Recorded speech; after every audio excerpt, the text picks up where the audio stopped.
Welcome to the Underground, the Steel City Underground, the black and gold standard for Pittsburgh Steelers coverage. Now, here are your hosts, Joe Kuzma and Brian E. Roach. Hello, everyone, and welcome to another edition of the Steel City Underground podcast, presented in part by the official NFL photo store. I am your host, Joe Kuzma. I am seconded, as almost always, by Brian E. Roach. Brian, how's it going? Victory Friday, Victory Friday, Victory Friday. Are you stuck on like repeat or loop or I don't know? I'm kind of loopy too, man. It's been a long night. I just want, real quick, a programming note for all of our listeners who may have been looking for the usual early morning podcast distribution across multiple platforms. Ain't going to happen for like the rest of 2017 with the way the Steelers schedule is. Thursday night game, of course, just being played yesterday, really set us far. I mean, I'm on East Coast time, unfortunately not like Terry on West Coast time, where I don't know if that really makes a big difference. Maybe she goes to bed early or something. But for me, getting to bed early was 2 a.m., so there was no time to get any of this in. So we'll try and get these out to you as fast as humanly possible. But we're looking at a bizarre schedule going forward because it's another weekend just after a bye, where now it's like two of the last three weekends, a Sunday without Steelers football. And then we're going to have that again when they end up playing a Monday night football game in Cincinnati in a few weeks as well.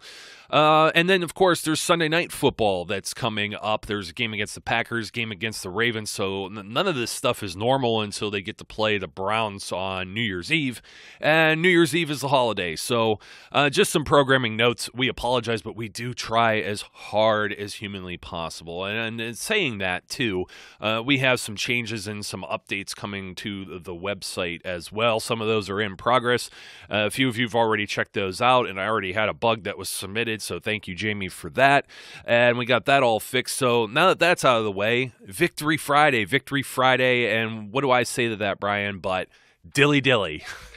You stole my line. I was about to say that exact thing. Dilly dilly. Oh man, that's great. I mean, I was at the game, so I didn't know about this until I'm on the way home, and my cousin Mike, that's riding with me, pulls it up on his phone, and I'm like, "You've got to be kidding me!" And the most awesome thing was on my own personal Twitter, the handle at Joe_Kuzma. I said something like dilly dilly and hashtag BBSG, which is Bang Bang Steeler Gang, because I had my little bandana thing going on there. Shout out to the Steeler Gang. In response to something, I think Tina was taunting me on my personal Twitter. If there's any photos of Joe Kuzma, put them out here. And I don't want photos of me out on the interwebs, but I took a selfie. You know, that's what the kids do. I hear anyways. That's the cool thing the kids do. You wouldn't know anything about that. You're an old guy, Brian. But get off my lawn. Get off my lawn. I love it. It's Clint Eastwood. He's got the gun, and hey, you shot a one-armed man. That's one of my favorite Clint Eastwood lines. You shot a one-armed man. Well, he should have armed himself. Which is what I loved. But hey, that's a great segue for not only the guy who said dilly dilly. If you're not familiar with this, it's the Bud Light commercial where they're presenting all these gifts to a king. It's very Game of Thrones or medieval-esque, with the king sitting at his table and the dilly dilly. They say it like in agreement or whatever. And Ben Roethlisberger used this for an audible, and we're talking about Clint Eastwood and Cowboys. Big Ben not only shouting dilly dilly, wasn't the most impressive thing of the evening. It was like icing on the cake because the old gunslinger can still sling it around the field. Absolutely. There's no question about it. It was a game that despite the offensive problems that they had in the first half, other than that very first drive, Ben was on target for the most part. He did overthrow Jesse James once, and he was off a couple times, but that's normal for any quarterback. Nobody's perfect. But I think, if you take that game as a whole, it was probably the best game Ben has had all year.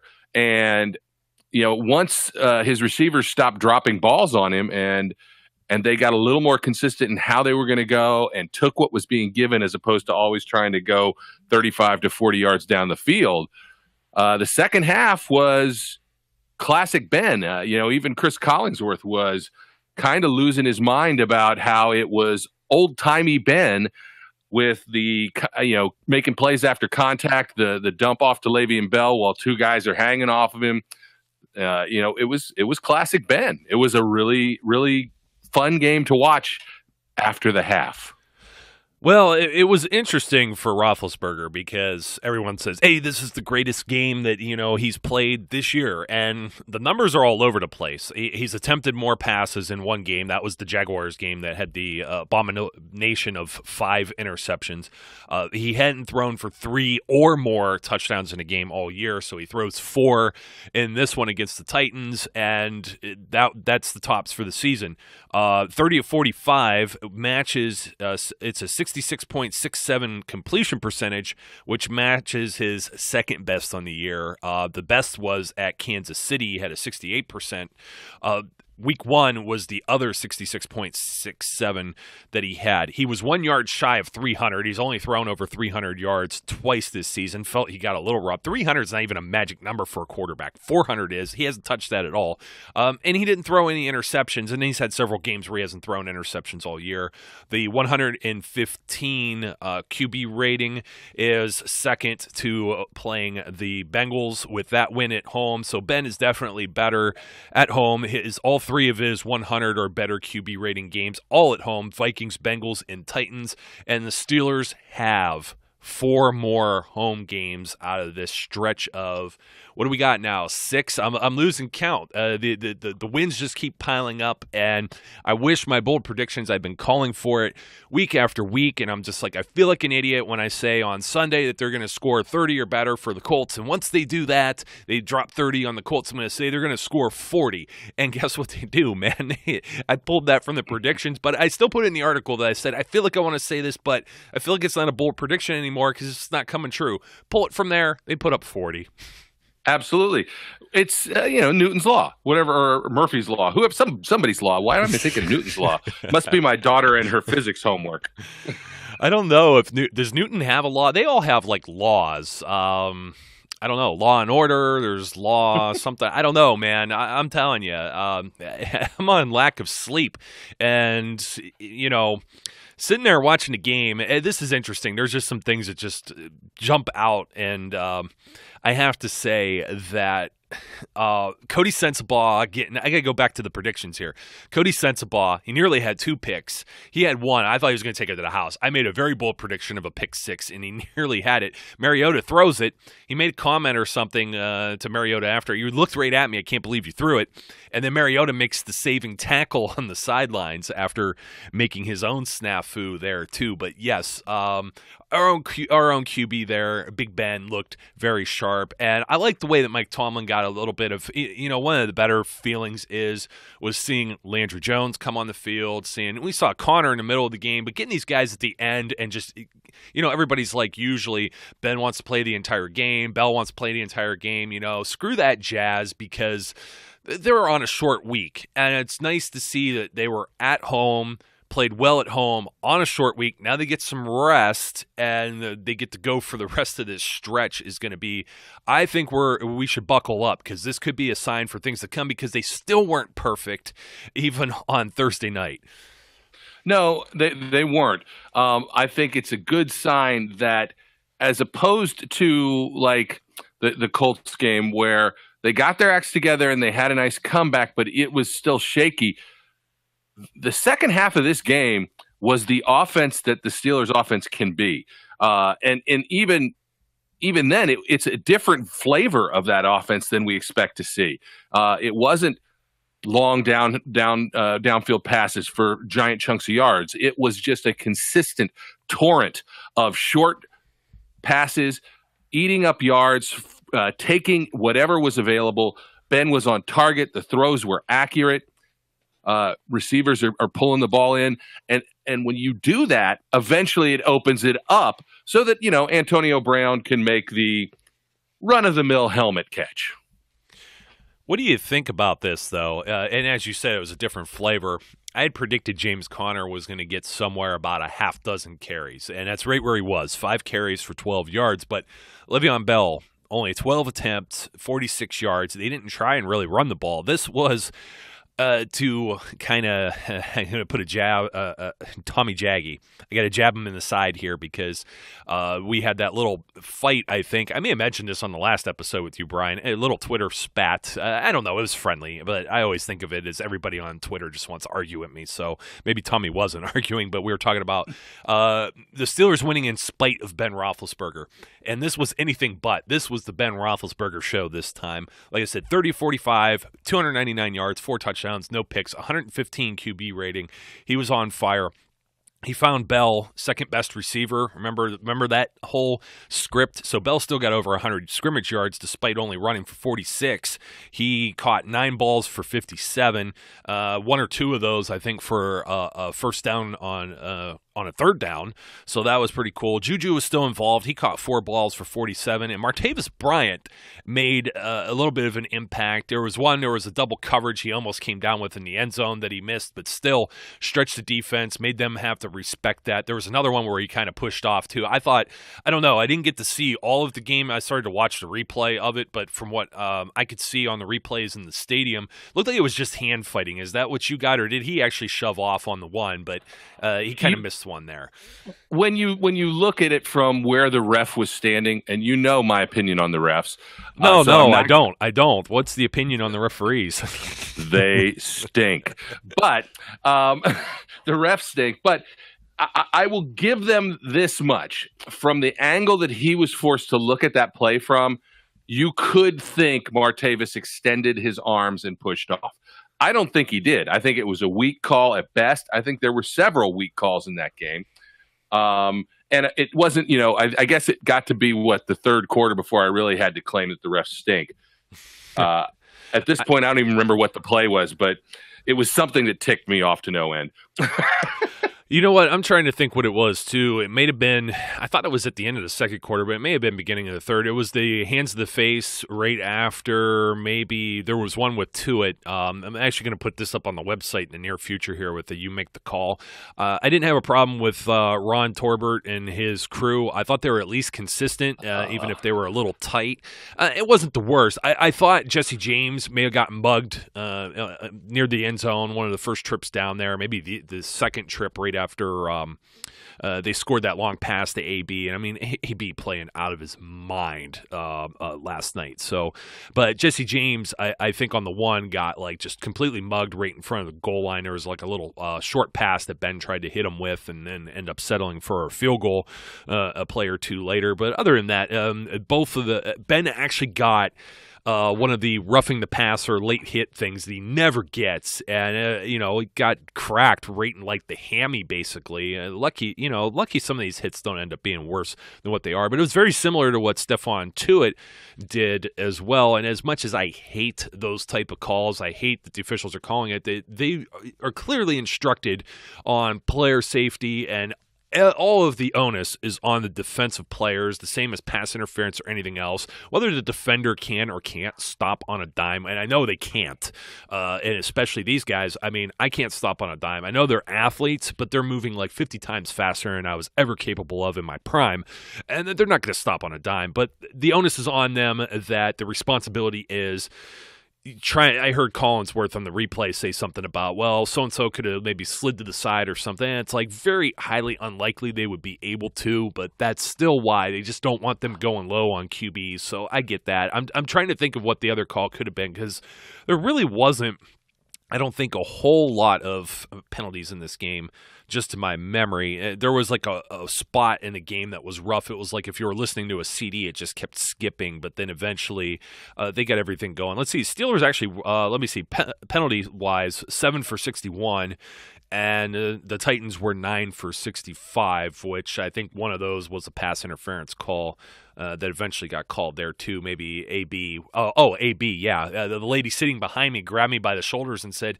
he had him like this. And I was like, yeah, you just interfered with my pass right here.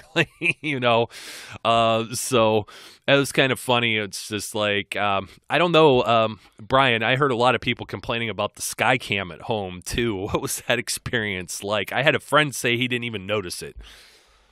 Oh, I noticed it. It was awful. I will not be upset if it never makes another appearance. I get it. Look, I play Madden 2 at this point now.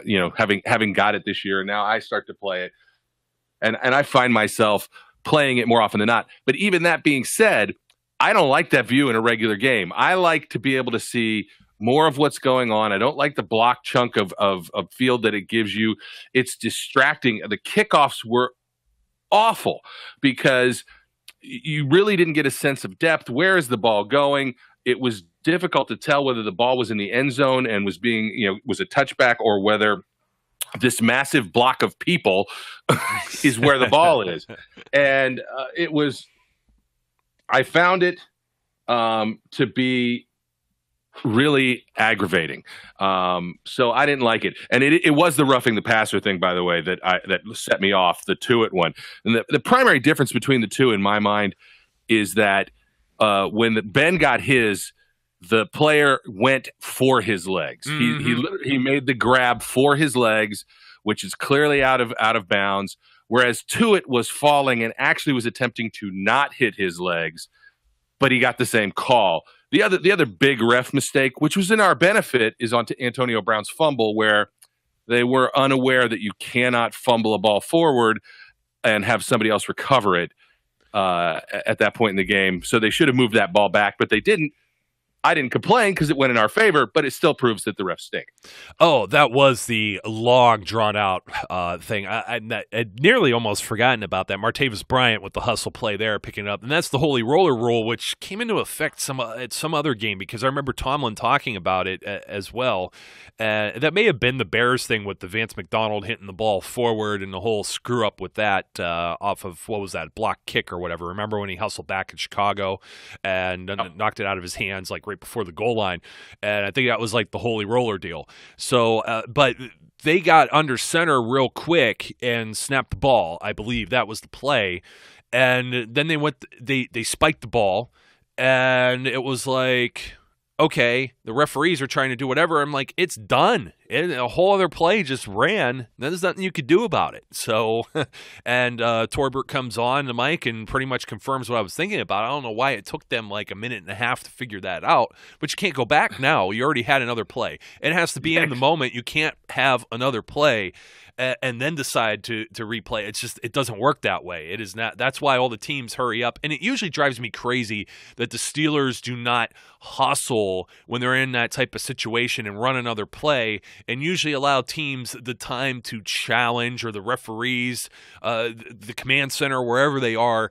That is always driving me crazy. So I was happy to see that. I was happy to see some of the no huddle. And I think a lot of that, if you heard Ben talk about it, I think on Monday, was he was talking about being on the road. It's difficult to win on the road. The Steelers won a ton on the road, and they're playing teams that had somewhat better defenses than what they're going to see for the most part through the remainder of the season. So now that they have another 4 games at home, you're like, man, this might just be the tip of the iceberg now.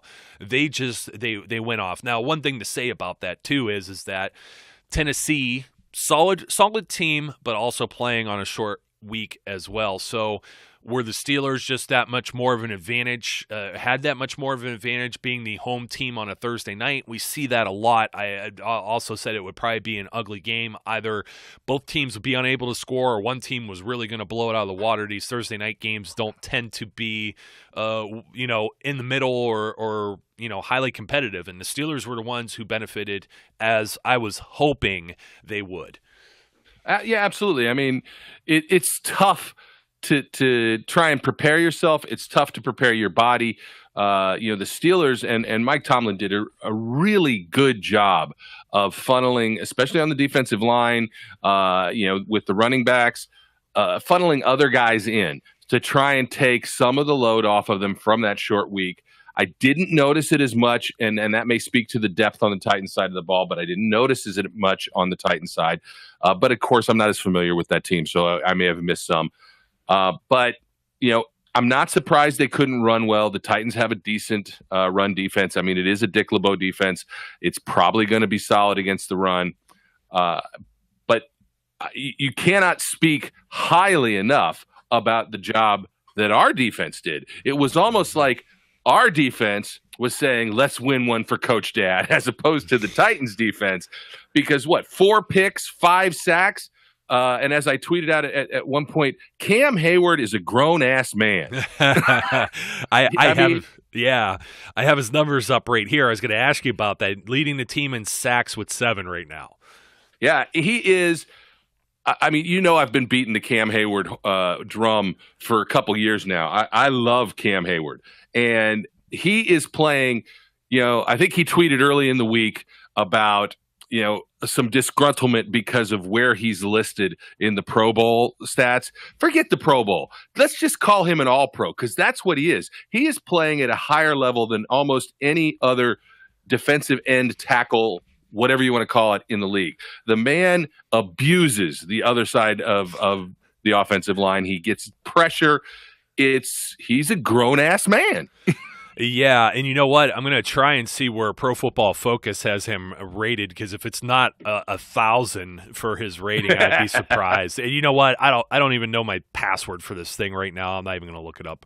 I'll find that at some other point. Speaking of something that we forgot about before, I'm going to bring up something else in regard to sacks here in a second, but I had just forgotten how we were talking about that being Steelers South, the Tennessee Titans, and I forgot about all the other people that were on this. We were just talking about Coach Dad, and I think we may have brought up Shea Townsend and Malarkey, but there was Russ Grimm, there's, I think, Keith Willis, Nick Eason. Nick Eason, who I met years ago, very nice guy, former defensive end, was it? Yeah, I think he was a defensive end. And he, too, he's had the full loop, because he went over to the Arizona Cardinals, as did Russ Grimm. So it's just like, it may be like Cardinals East, Steelers South in regard to that, because it's like they're repurposing. Wasn't Townsend there, too? Was he with the Cardinals? I think he was, too. So yeah, he might have been. It's crazy to see how the coaching trees and whatnot work, but you got to be. They were talking about this on the radio. I think it was Adam Crowley and Stan Savran on the post game, and they were talking. I think it was them, because I was flipping back and forth between 102.5 and 93.7 down in Pittsburgh, and they were talking about how.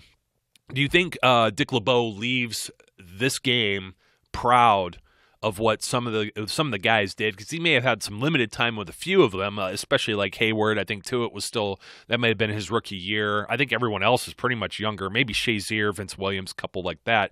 But you think LeBeau's proud of not only those guys, but maybe the job that Keith Butler is doing in Pittsburgh? I can't imagine that he's not. He's still very good friends with Keith Butler. He has to be proud of the job Keith Butler has done. Hayward's been there 7 years, so he definitely has time with Cam Hayward. What's to it? Is this, well, to it just got an extension, so it must be his 3rd or 4th year. Yeah. And I think he has to be happy with seeing his legacy kind of continuing on, especially with Keith Butler, because Butler was his assistant, linebackers coach, whatever else position he was, while he waited for LeBeau to decide whether he was going to continue on or move along or retire or whatever. I think he has to be happy about that. Yeah, and I was talking about sacks, and we got to talk about the secondary real quick too, because Mike Mitchell and Joe Hayden both out of the game, and you have Robert Golden and Cody Sensabaugh, and they both end up picking off passes. Mike Hilton grabs one. Artie Burns and Sensabaugh both gave up some big plays. And I was also mentioning too that on the Eric Decker would-be lefty bootleg throw thing, whatever that was materializing to be, is that Delaney Walker kind of sneaked in behind Burns, and there's no telling what's going to happen there, because you're in a short field, but he looked wide open. But Artie made up for it in other spots. So did Sensabaugh. I thought they did a pretty decent job overall, considering the circumstances there. The front 7, we've been talking 3 and 4 horsemen. That's been looking fantastic with Hayward. But I think the big surprise, say in sacks. Now, I was talking about T.J. Watt and whether he could be a rookie of the year, or at least a defensive candidate.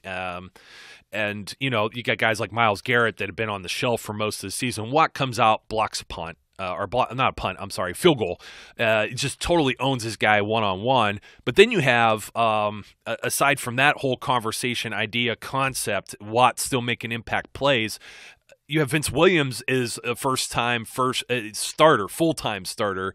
And I remember during the offseason, everyone's like, well, what about they're losing Lawrence Timmons? What's this defense going to look like? And Williams has 6 sacks on the season. He's right behind Cam, who has the lead with 7. And it would be pretty crazy to see a defensive end lead this team in sacks. I mean, he's done it. Hayward has done it himself before, but I don't think there's been anybody with double-digit sacks, let alone a defensive end. I think Eric just put something out about this, actually. So the numbers are up on the website. It hasn't been done in ages, but then you got Vince Williams. Who would have thought that? You would think maybe Shazier, Watt. I think some people thought James Harrison was still going to play a lot. Dupree. Now, Dupree and Watt both have 4 apiece, but Vince Williams has 6. I wasn't expecting that, and he's been playing out of his mind as well.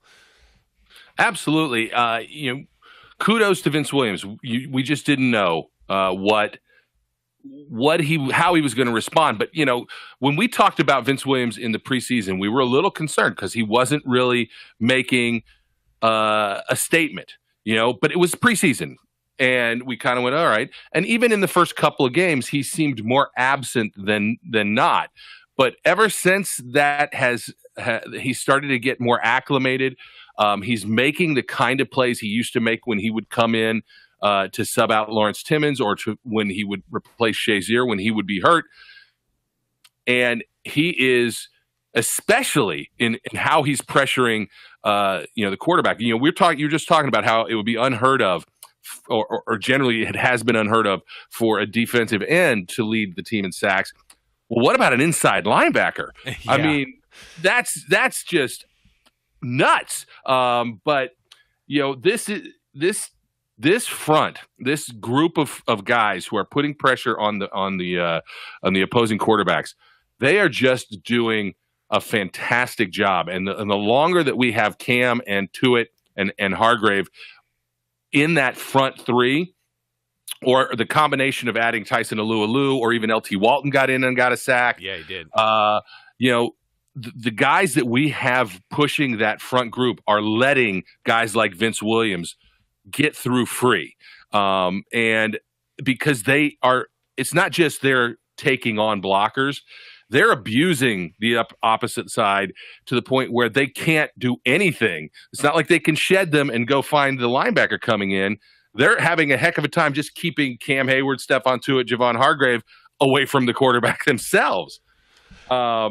So it's really kind of impressive. I'm much more surprised by the amount of pressure we're getting, considering where it's coming from, than I really expected to be. It's a pleasant surprise, but it's a surprise. No, it is, because when you compare and contrast with what Dick LeBeau did, not only with the game yesterday, but with his time in Pittsburgh, the defensive linemen were meant to eat up blockers. You had the big snack, and how many times did Casey Hampton ever get like a sack ever? I mean, Aaron Smith would get in there at some point, and you just didn't have, for a lapse there after Aaron Smith got injured and retired, and Casey Hampton retired. That's where the lapse had been, and now they have these athletic guys up front, the horses, as you like to say, and Keith Butler just lets them loose.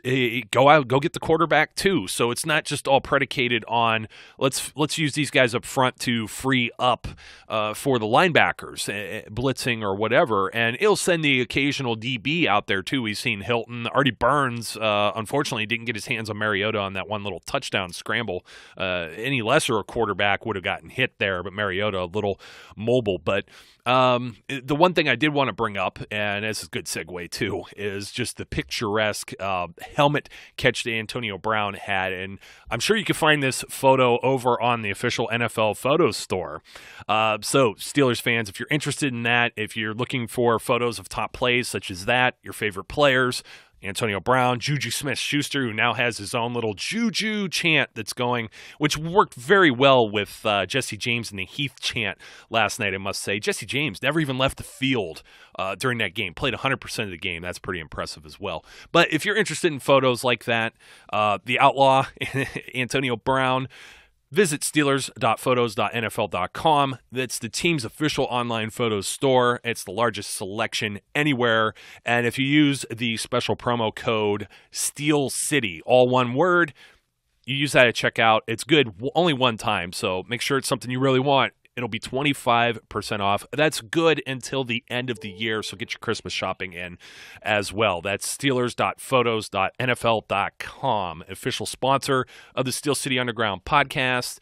I got to say, the helmet catch, Brian, I wasn't lying about picturesque and fitting the photo thing in there, but it really was. I mean, it was one hand, and then he secures it against his helmet. Just insane. And I made a joke that he and Juju ran out of celebrations last night because I don't think they were expecting Antonio Brown to have 3 touchdowns. They're going to have to work on a few more and put a few more ideas in queue there. Absolutely. And that it's very reminiscent of the catch that put Brown on the map against the Ravens, the first helmet catch he had. But this is even more impressive because Brown's a lefty. He's a left-handed player. And that was how he did the first one against the Ravens. He used his left hand to pin it against his helmet. This was with his right hand. So he never ceases to amaze. Struggles. And, maybe I don't get why they played so much man on him, single man coverage against Antonio Brown. As he said, I think in the post-game comments, if you want to bet on your player against me, I'll take that bet all the time. And so would I, because you just can't single cover Antonio Brown, and he had to be giddy that's what he got almost the entire night. Yeah, 40-17 final. Steelers now 8-2. And I have to say, as part of that, Logan Ryan, there was somebody who made a prediction. Maybe it was Adam Kaplan. And somebody called him out for it because they were talking about whatever Juju would get out of the slot. And they were saying, well, Logan Ryan is giving up like 120 QB rating and however many yards, I think, against the slot over the season. But excuse me, the Titans also, I know a lot of people wanted Adoree Jackson. I think we were kind of on that ship as well, but they all got abused last night. So certainly we covered offense, we covered defense, we got a little hint of special teams. Boswell looked very good. There was wind. They acknowledged that at the start of the game.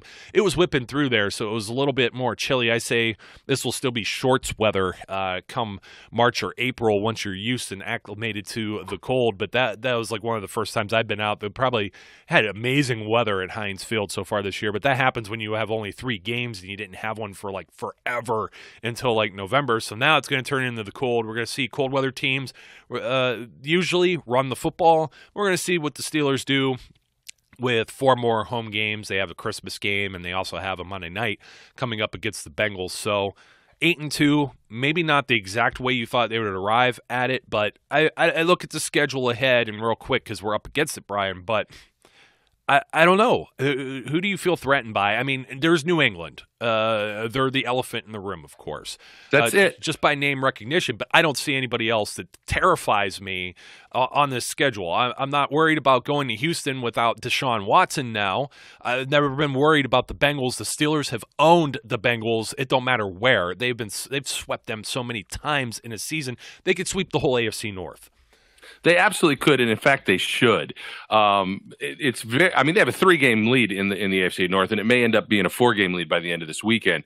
But it's the Bengals are potentially worrisome. I don't even want to say I'm worried, but they're if they aren't on their game for that game, the Bengals still have enough talent on the roster to put up points and give them a game. I don't see Todd Hundley beating the Steelers in Pittsburgh. Todd Hundley. Or Zeta, whatever his name is. The child of Todd Haley and Brett Hundley. Yeah, Brett Hundley. Yes. I'm not a Packers fan. That's fine. That's fine. That's excusable. Yeah. The Patriots game is the game. I mean, that is the key to all this. I mean, the Texans have a great defense. They maintain a solid defense, but their offense, I mean, I'm not afraid of Tom Savage. I'm just not. It's the game that they have left is the Patriots game. And it, this game that they just won, I think, is a more important game than we probably thought it would be at the beginning of, the schedule when we first looked at it. But, the Titans still have a chance to win that division. This gives them the tiebreaker on them. Now, Jacksonville has the tiebreaker on us. We have the tiebreaker on the Chiefs. And so, right now, the Patriots are going down to Mexico City, and they're going to play the Raiders. I expect the Patriots to win that game, but it won't surprise me if the Raiders do.